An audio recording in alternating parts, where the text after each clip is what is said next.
ಎಲ್ಲರಿಗೂ ನಮಸ್ತೆ. Welcome back to Sujatha ಗೋಡಾಳಾಕ್ಸ್ ಚಾನಲ್. ಎಲ್ಲರೂ ಹೇಗಿದ್ದೀರಾ? ನೀವೆಲ್ಲ ಸೂಪರ್ ಆಗಿದ್ದೀರಾ ಅನ್ಕೊತೀನಿ. ಆ್ಯಂಡ್ ಯಾರೆಲ್ಲ ವೀಡಿಯೋಸ್ ನೋಡ್ತಾ ಇದ್ದೀರಾ ಹೀಗೆ ನೋಡ್ತಾ ಇರಿ, ಸಪೋರ್ಟ್ ಮಾಡ್ತಾ ಇರಿ, ಸಬ್ಸ್ಕ್ರೈಬ್ ಮಾಡೋದಂತೂ ಮರೆಯೋದಕ್ಕೆ ಹೋಗಬೇಡಿ.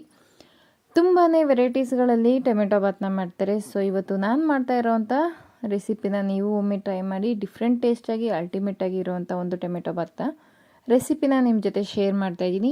ಸುಮಾರು ಜನ ಸುಮಾರು ಥರ ಮಾಡ್ತಾರೆ, ಹೋಟೆಲ್ ಶೈಲಿಲಾಗಿರ್ಬೋದು ಅಥವಾ ಮಿಸ್ ರೀತಿಲಾಗಿರ್ಬೋದು. ಬಟ್ ಈ ರೀತಿ ಒಮ್ಮೆ ಟ್ರೈ ಮಾಡಿ, ತುಂಬಾ ಚೆನ್ನಾಗಿರುತ್ತೆ. ಈಗ ಟೊಮೆಟೊ ಬಾತ್ ಹೇಗೆ ಮಾಡೋದು ಅಂತ ನೋಡೋಣ ಬನ್ನಿ. ಮೊದಲು ಒಂದು ಬಾಣಲಿಗೆ ನೀರು ಹಾಕ್ಕೊಂಡು ನೀರು ಸ್ವಲ್ಪ ಬಿಸಿ ಆಗೋದಕ್ಕೆ ಬಿಟ್ಟಿದ್ದೀನಿ.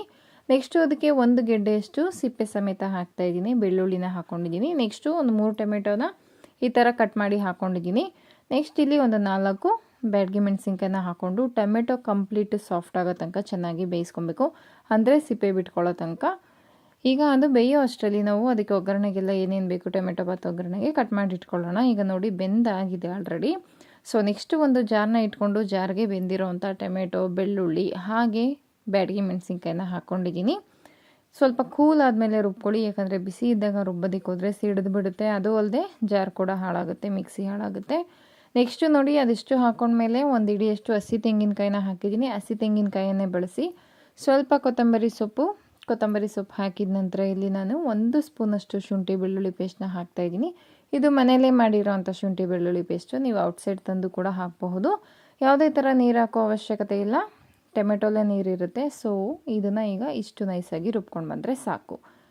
ಈಗ ನೆಕ್ಸ್ಟು ನಾನಿಲ್ಲಿ ಒಗ್ಗರಣೆಗೆ ರೆಡಿ ಮಾಡ್ಕೊತಾ ಇದ್ದೀನಿ. ಒಂದು ಕುಕ್ಕರ್ನ ಬಿಸಿಗಿಟ್ಕೊಂಡು 1 ಸ್ಪೂನಷ್ಟು ಬೆಣ್ಣೆ ಹಾಕಿದ್ದೀನಿ, ಜೊತೆಗೆ ಎಣ್ಣೆ ಕೂಡ ಹಾಕ್ತಾಯಿದ್ದೀನಿ. ಬೆಣ್ಣೆ ಇಷ್ಟಪಡಲ್ಲ ಅಥವಾ ತಿನ್ನಲ್ಲ ಅನ್ನೋರು ಎಣ್ಣೆನ ಮಾತ್ರ ಬಳಸಬಹುದು, ಇಲ್ಲ ಎಣ್ಣೆ ಬೆಣ್ಣೆ ಎರಡನ್ನೂ ಸಹ ಬಳಸಬಹುದು.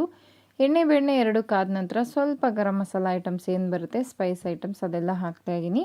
ಅದೆಲ್ಲ ಸ್ವಲ್ಪ ಸಿಡಿದ ಮೇಲೆ ಇಲ್ಲಿ ಸಾಸಿವೆ ಹಾಕ್ತಾಯಿದ್ದೀನಿ. ಸಾಸಿವೆ ಸ್ವಲ್ಪ ಚಿಟಪಟ ಅಂದಮೇಲೆ 2 ಈರುಳ್ಳಿನ ಉದ್ದದಕ್ಕೆ ಸ್ಲೈಸ್ ಆಗಿ ಹೆಚ್ಕೊಂಡಿದ್ದೀನಿ. ಈಗ ಈರುಳ್ಳಿನ ಹಾಕ್ಕೊಂಡು ಚೆನ್ನಾಗಿ ಫ್ರೈ ಮಾಡ್ಕೊತಾ ಇದ್ದೀನಿ. ಈರುಳ್ಳಿ ಕಂಪ್ಲೀಟ್ ಕಲರ್ ಆಗಬೇಕು, ಹಸಿ ಫ್ಲೇವರ್ ಏನಿರುತ್ತೆ ಈರುಳ್ಳಿದು ಅದು ಕಂಪ್ಲೀಟ್ ಹೋಗಬೇಕು, ಅಷ್ಟು ಫ್ರೈ ಮಾಡ್ಕೊಳ್ಳಿ. ಅಷ್ಟು ಫ್ರೈ ಆಗಿದ ನಂತರ ಇಲ್ಲಿ ನಾನು ಫ್ರೆಶ್ ಆಗಿರೋವಂಥ ಕರಿಬೇವು ಮತ್ತು ಪುದೀನ ಸೊಪ್ಪು ಎರಡನ್ನೂ ಸಹ ನಾನಿಲ್ಲಿ ಹಾಕ್ತಾಯಿದ್ದೀನಿ. ಎಲೆ ಮಾತ್ರ ಬಿಡಿಸಿ ಹಾಕಿದ್ದೀನಿ, ಇಲ್ಲ ನೀವು ಕಡ್ಡಿ ಏನಾರು ಇತ್ತಂದರೆ ಸಣ್ಣ ಸಣ್ಣಕ್ಕೆ ಕಟ್ ಮಾಡಿ ಸಹ ಹಾಕಬಹುದು. ಚೆನ್ನಾಗಿ ಫ್ರೈ ಮಾಡ್ಕೊಂಡು ಆಗಿದ್ದಾದ ನಂತರ ನಾನಿಲ್ಲಿ ಈರುಳ್ಳಿ ಎಲ್ಲ ಸ್ವಲ್ಪ ಕಲರ್ ಚೇಂಜ್ ಆದ ನಂತರ ರುಬ್ಬಿರೋವಂಥ ಮಿಶ್ರಣ ಏನಿತ್ತು ಆ ಮಿಶ್ರಣನ ಹಾಕ್ಕೊಂಡು ಚೆನ್ನಾಗಿ ಫ್ರೈ ಮಾಡ್ಕೊತೀನಿ.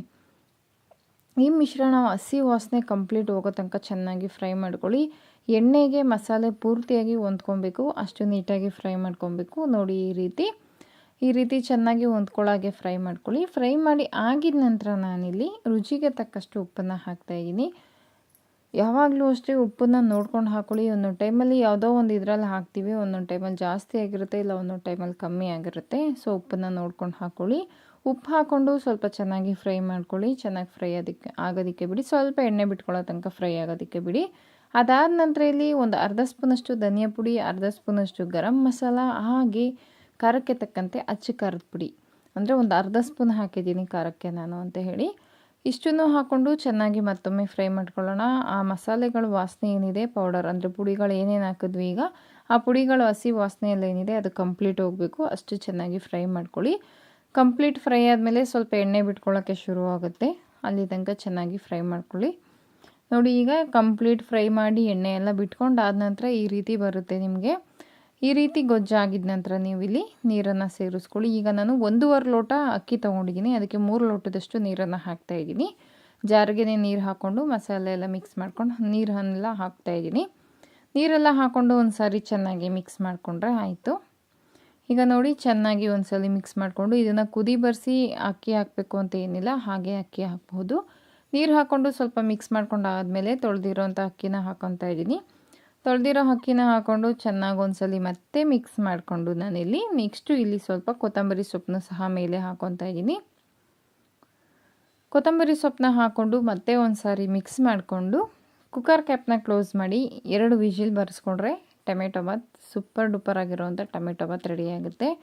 ಅದು ಅಲ್ಲದೆ ಇತ್ತೀಚೆಗೆ ವೀಡಿಯೋಸ್ಗಳು ಹಾಕೋದು ತುಂಬಾ ಕಮ್ಮಿ ಆಗಿಬಿಟ್ಟಿದೆ. ಸೊ ಸ್ವಲ್ಪ ಬ್ಯುಸಿ ಇರೋದ್ರಿಂದ ವೀಡಿಯೋಸ್ ಅಪ್ಲೋಡ್ ಮಾಡೋಕ್ಕೆ ಟೈಮೇ ಸಿಗ್ತಾಯಿಲ್ಲ, ಯಾಕಂದರೆ ಬೆಳಗ್ಗೆ ಬೇಗ ಎದ್ದೇಳಬೇಕು, ಮಗಳನ್ನು ರೆಡಿ ಮಾಡಬೇಕು, ಇದೇ ಕೆಲಸ ಆಗಿಬಿಡುತ್ತೆ.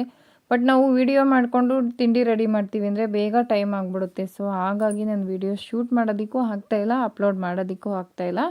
ನೋಡಿ 2 ವಿಷಲ್ ಆದಮೇಲೆ ಟೊಮೆಟೊ ಬಾತ್ ಏನು ಸಖತ್ತಾಗಿ ಕಾಣಿಸ್ತಾ ಇದೆ. ಕಲರ್ ಅಂತೂ ಬೊಂಬಾಟಾಗಿ ಕಾಣಿಸ್ತಾ ಇದೆ. ಟೇಸ್ಟ್ ವೈಸ್ ಅಂತೂ ಇನ್ನೂ ಸೂಪರಾಗಿತ್ತು. ಈ ರೆಸಿಪಿನ ನೀವು ಒಮ್ಮೆ ಟ್ರೈ ಮಾಡಿ, ತುಂಬಾ ಇಷ್ಟಪಟ್ಟು ತಿಂತಾರೆ ಮಾಡಿಕೊಟ್ರೆ. ಮಕ್ಕಳಿಗಂತೂ ಈಗ ಸ್ಕೂಲ್ ಟೈಮ್ ಅಲ್ವಾ, ಮಾರ್ನಿಂಗು ಟಿಫನ್ಗಾಗಿರ್ಬೋದು ಅಥವಾ ಲಂಚ್ ಬಾಕ್ಸ್ಗಾಗಿರ್ಬೋದು ಬೆಸ್ಟ್ ರೆಸಿಪಿ ಅಂತಲೇ ಹೇಳಬಹುದು. ಇವತ್ತು ನನ್ನ ಮಗಳಿಗೆ ಅಂತ ನಾನು ಲಂಚ್ ಬಾಕ್ಸ್ಗೆ ಇದನ್ನೇ ಮಾಡಿದ್ದು. ಸೊ ವಿಡಿಯೋನ ಬೆಳಿಗ್ಗೆ ಅಪ್ಲೋಡ್ ಮಾಡೋದಕ್ಕೆ ಟೈಮ್ ಸಿಕ್ಕಿರಲಿಲ್ಲ ಅಂತೇಳಿ ಈಗ ಅಪ್ಲೋಡ್ ಮಾಡಿದ್ದೀನಿ. ನೋಡಿ ಈಗ ನನ್ನ ಮಗಳಿಗೆ ತಿನ್ನಿಸ್ತಾ ಇದ್ದೀನಿ. ನನ್ನ ಮಗಳ ರಿಯಾಕ್ಷನ್ ಹೇಗಿರುತ್ತೆ ಅಂತ ನೋಡ್ಕೊಳ್ಳಿ. ತುತ್ತು ಬಾಯಿಗೆ ಇಟ್ಟ ತಕ್ಷಣ ರಿಯಾಕ್ಷನ್ ಬರುತ್ತೆ ಅವಳದು. ನೋಡಿ ಇನ್ನೂ ಅಗ್ದು ನುಂಗ್ಲೇ ಇಲ್ಲ, ಆಗಲೇ ಬಾಯಿಗೆ ಹಾಕಿದ ತಕ್ಷಣ ಸೂಪರ್ ಅಂತ ಇದ್ದಾಳೆ. ಬಟ್ ನಿಜವಾಗ್ಲೂ ತುಂಬಾ ಚೆನ್ನಾಗಾಗಿತ್ತು ಇವತ್ತು ಟೊಮೆಟೊ ಬಾತು. ಒಮ್ಮೆ ನೀವು ಈ ರೆಸಿಪಿನ ಟ್ರೈ ಮಾಡಿ, ಸೂಪರಾಗಿರುತ್ತೆ. ಆ್ಯಂಡ್ ಯಾರೆಲ್ಲ ವೀಡಿಯೋಸ್ ನೋಡ್ತಾ ಇದ್ದೀರಾ ಹೀಗೆ ನೋಡ್ತಾಯಿರಿ, ಸಪೋರ್ಟ್ ಮಾಡ್ತಾಯಿರಿ. ಆ್ಯಂಡ್ ಯಾರೆಲ್ಲ ನನ್ನ ವೀಡಿಯೋಸ್ಗೆ ನೋಡ್ತೀರಾ, ಲೈಕ್ ಮಾಡ್ತೀರಾ, ನಿಮ್ಮೆಲ್ಲರಿಗೂ ಕೂಡ ನಿಜವಾಗ್ಲೂ ಥ್ಯಾಂಕ್ ಯು ಸೋ ಮಚ್.